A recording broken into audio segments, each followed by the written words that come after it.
Hi all, this game is Korchnoi vs Dolmatov, played in 1999 Las Vegas tournament.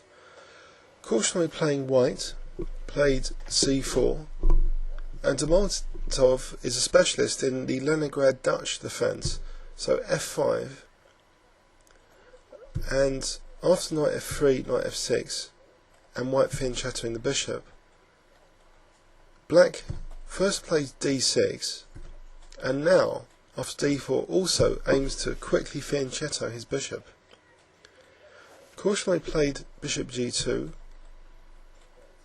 and then after bishop g7 both sides castled, and Korchnoi played knight c3. So it's all fairly standard stuff up to this point.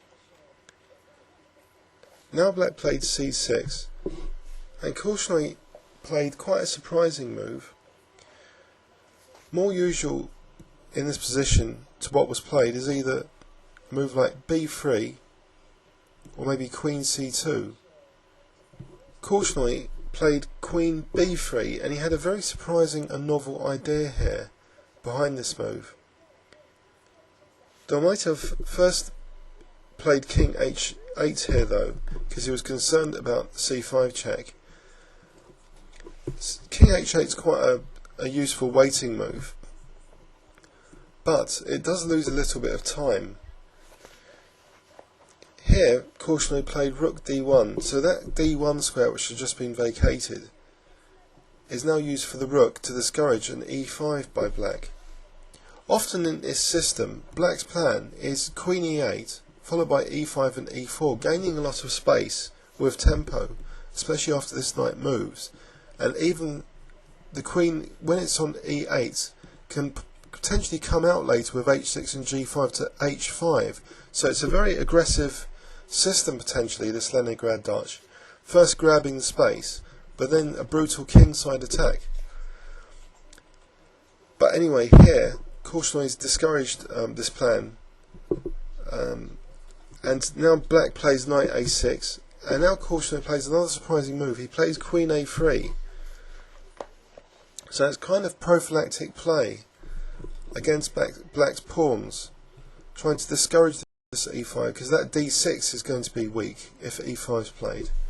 But anyway, Dolmatov, he carried on regardless with this primitive but usually effective plan of queen e8. And now Korchnoi played b4, so he's aggressively gaining space himself on the queen side. So that was one point as well of queen a3 to unblock this b pawn. Now black played knight c7, and Korchnoi now played bishop b2.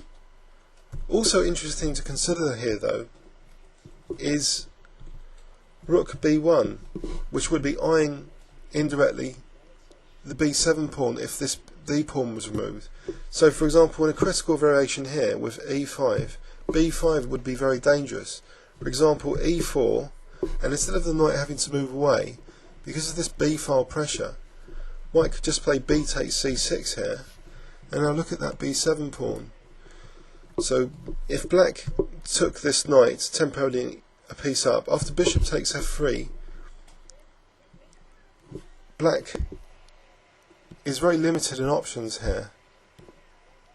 Say he moves b6, then queen takes d6, and white is regaining a lot of material here, a lot of pawns, and my analytical assistant believes white's actually better here, especially after, for example, queen f7, bishop f4, knight e6, and now c7. So these bishops are being unleashed here, this one here for example, and white would be better. Knight takes f4, g takes f4. Now for example, queen takes c4. White could simply play queen b4 here, and after the exchange of queens, black has to do something about this rook on a8. Let's assume knight e4, and after takes, f takes, bishop takes e4, white's got a slight advantage still. a5 is the only move here actually for black to continue. bishop takes a8, a takes b4, and now here just e3, and white's got loads and loads of pawns for that bishop, and actually it looks as though white's a lot better here. So that was a long forcing line which could have occurred from this alternative idea of rook b1. But anyway, Korchnoi played, after knight c7, he played bishop b2, and after e5 he pressurizes that e5 square now by taking on e5 and then playing queen a5, so hitting c7 and e5 simultaneously. Now here, so black had to do something about this. He played knight a6, and Korchnoi simply played b5, and white has got clear pressure now and a clear advantage. Black desperately played b6 here, and Korchnoi played queen a3. So black is under tremendous pressure on the queen side, and also this e5 square is vulnerable. He played knight c5, but then b takes c6, and this pawn is immune because of this vicious diagonal here. Black played e4 now, and after knight d4, really a lot of the squares in black's position are getting infiltrated, and white's also a pawn up temporarily here, but it's the squares which are really much more important. Queen f7, rook ac1, and white's position is very beautiful here with tons of pressure. After bishop e6, knight cb5, it's virtually lost for black now. Black played a6, and after knight d6, Korchnoi continued undermining black's position after queen c7 with the move knight b7. And a lot of things are starting to be unpre here. Black actually resigned here, but here is an example continuation.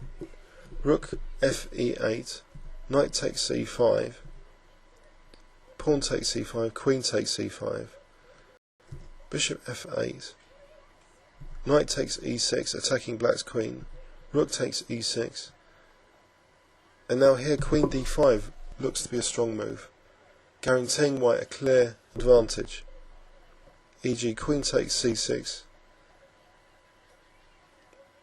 and now g4, and you will see that this powerful bishop is being exploited. Bishop g7, queen takes c6 for example, rook takes c6, and white could continue now with f3 undermining black's pawn structure. And here is a sample continuation. E takes, bishop takes, knight e4, bishop takes g7, king takes, rook d7, king g8, rook e7, and white is heading into a winning rook and pawn ending here. So anyway, in the actual game though, this was the final position after knight b7, so it was a very quick victory, only 22 moves. And so it featured, in conclusion and summary, we saw here a very novel way of playing against the Leningrad Dutch. Instead of the usual b3 or queen c2, we saw a queen b3 idea, with the idea of rook d1 in prophylaxis against black's e5. And here, black continued with his routine plan of queen e8 to play e5 and e4, but Korchnoi played very aggressively on the queen side and exposed a lot of the weaknesses on that queen side, and also the e5 square, especially when b5 came. This was a very dangerous position for black, structurally under a great deal of pressure. So it was a very quick win, excellently played by Korchnoi.